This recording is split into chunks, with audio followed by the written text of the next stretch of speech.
చేబ్రోలు కిరణ్ కుమార్ ఈ పేరు ఇప్పుడు ఆంధ్రప్రదేశ్ వ్యాప్తంగా మారుమోగిపోతోంది. కిరణ్ ఆంధ్రప్రదేశ్ ఐటీడీపీ కార్యకర్త. ప్రస్తుతం రాష్ట్రంలో టీడీపీ ప్రభుత్వం అధికారంలో ఉండటంతో హద్దులు దాటాడు. నోటికి ఏది వస్తే అది వాగేశాడు. ఆ తర్వాత తప్పు జరిగిపోయింది, క్షమించమంటూ వేడుకున్నాడు.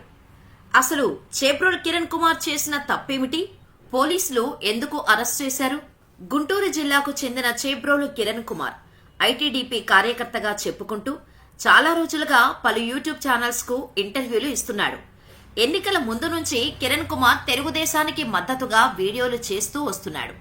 కామన్ మ్యాన్ కిరణ్ పేరుతో సోషల్ మీడియాలో బాగానే పాపులర్ అయ్యాడు కూడా. అయితే ఇటీవల మాజీ సీఎం జగన్మోహన్ రెడ్డి భార్య వైఎస్ భారతిపై రాయటానికి వీలు లేని విధంగా విమర్శలు చేశాడు కిరణ్. ఇటీవల జగన్మోహన్ రెడ్డి పోలీసులపై విమర్శలు చేస్తూ బట్టలుడదీస్తా అనే మాటకు కౌంటర్ గా కిరణ్ ఆయన సతీమణిని టార్గెట్ చేస్తూ జగన్ అసలు మగాడు కాదని, ఆయన భార్య భారతి రోజు ఉదయం 3 గంటలకు అవినాష్ రెడ్డితో ఫోన్ మాట్లాడుతుందని, జగన్ ఏం చేయలేడు కాబట్టే భారతి అవినాష్ రెడ్డితో ఉంటుందని, అందుకే జగన్ పిల్లలు అవినాష్ రెడ్డి హైట్ ఉన్నారని, ఆ దేవుడు ఎప్పుడో జగన్ మగతనాన్ని తీసేశాడని, అందుకే పోలీసులు బట్టలూడదీసి వారితో red light area business run చేయాలి అనుకుంటున్నాడని నోటికొచ్చినట్టు మాట్లాడేశాడు. ఈ వీడియో వైరల్ కావడంతో వైసీపీ నేతలు, శ్రేణులు ఒక్కసారిగా అతనిపై భగ్గుమన్నారు. దీంతో ఈ విషయంపై కొందరు కూటమి నేతలు స్పందిస్తూ, మా టీడీపీలో ఇలాంటి క్యారెక్టర్లెస్ మాటలకు స్థానం ఉండకూడదు అని మా పెద్దాయన చంద్రబాబు, లోకేష్ ఇదే చెబుతున్నారని, అదే మేము ఫాలో అవుతున్నామన్నారు. ఈ క్రమంలో కిరణ్ ఎపిసోడ్పై వైఎస్ఆర్సీపీ ఎక్స్ వేదికగా స్పందించింది. సిగ్గుచేటు, ఆమోదయోగ్యం కాదు. మాజీ ముఖ్యమంత్రి వైఎస్ జగన్మోహన్ రెడ్డి కుటుంబంపై ఐటీడీపీ కార్యకర్త దుర్భాషలాడాడు. ఇది రాజకీయ ద్వేషానికి అతీతమైంది. ఇది పూర్తిగా అసభ్యకరమైంది. వెంటనే అతన్ని అరెస్ట్ చేయాలని మేము డిమాండ్ చేస్తున్నామంటూ ట్వీట్ చేశారు. ఈ ట్వీట్ లో ముఖ్యమంత్రి చంద్రబాబు, డిప్యూటీ సీఎం పవన్ కళ్యాణ్, మంత్రి నారా లోకేష్, ఏపీ పోలీసులను కూడా ట్యాగ్ చేశారు. మరోవైపు చేబ్రోలు కిరణ్ చేసిన వ్యాఖ్యల్ని టీడీపీ నేతలు, కార్యకర్తలు తప్పుబడుతూ ట్వీట్లు చేశారు. అతడిపై చర్యలు తీసుకోవాలని కోరారు. దీంతో ఈ విషయాన్ని సీఎం చంద్రబాబు కూడా సీరియస్ గా తీసుకున్నారు. మహిళలపై ఇలాంటి వ్యాఖ్యలు చేసేవారని ఉపేక్షించేది లేదంటూ పార్టీ నుంచి సస్పెండ్ చేస్తున్నట్టు ప్రకటించారు.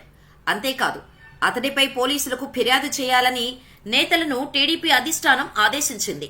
దీంతో పార్టీ నేతలు ఫిర్యాదు చేయడంతో గుంటూరు పోలీసులు చేబ్రోలు కిరణ్ పై కేసు నమోదు చేశారు. ఆ వెంటనే రంగంలోకి దిగిన పోలీసులు సెల్ఫోన్ టవర్ లొకేషన్ ఆధారంగా విజయవాడ టు ఇబ్రహీంపట్నం మధ్యలో కిరణ్ కుమార్ ఉన్నట్టు గుర్తించి అదుపులోకి తీసుకున్నారు. అక్కడి నుంచి గుంటూరు తరలించారు.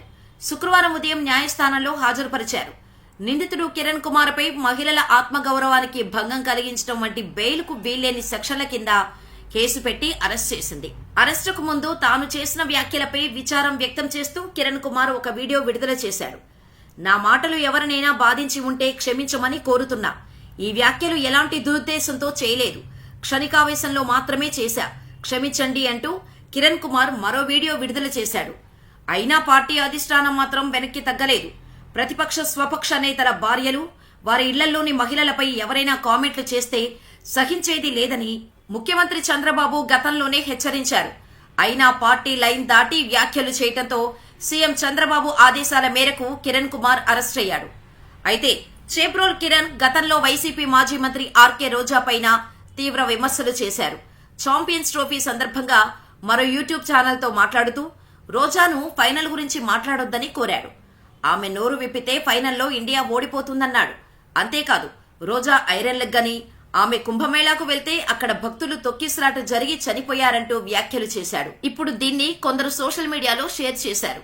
ఇదిలా ఉంటే చేబ్రోలు కిరణ్ గుంటూరు టీడీపీ ఆఫీసులో టీ బాయ్ గా పనిచేసినట్టు తెలుస్తోంది.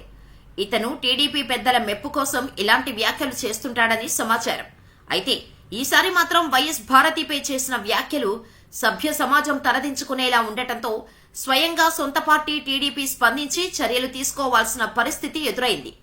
గతంలో టీడీపీ అధినేత చంద్రబాబు నాయుడు సతీమణి గురించి అసెంబ్లీ సాక్షిగా దుర్భాషలో ఆడిన సంఘటన ఇంకా ఎవరూ మరవలేదు. వైసీపీ ప్రభుత్వం ఓడిపోవటానికి అది కూడా ఒక కారణంగా చెబుతారు. అందుకే అధికారంలోకి వచ్చినప్పటి నుంచి భాష జాగ్రత్త అంటూ సీఎం చంద్రబాబు నాయుడు, మంత్రి నారా లోకేష్ పదే పదే చెబుతూ వస్తున్నారు. అయినప్పటికీ టీడీపీలో కొందరు సోషల్ మీడియా వేదికగా హద్దులు దాటుతున్నారు.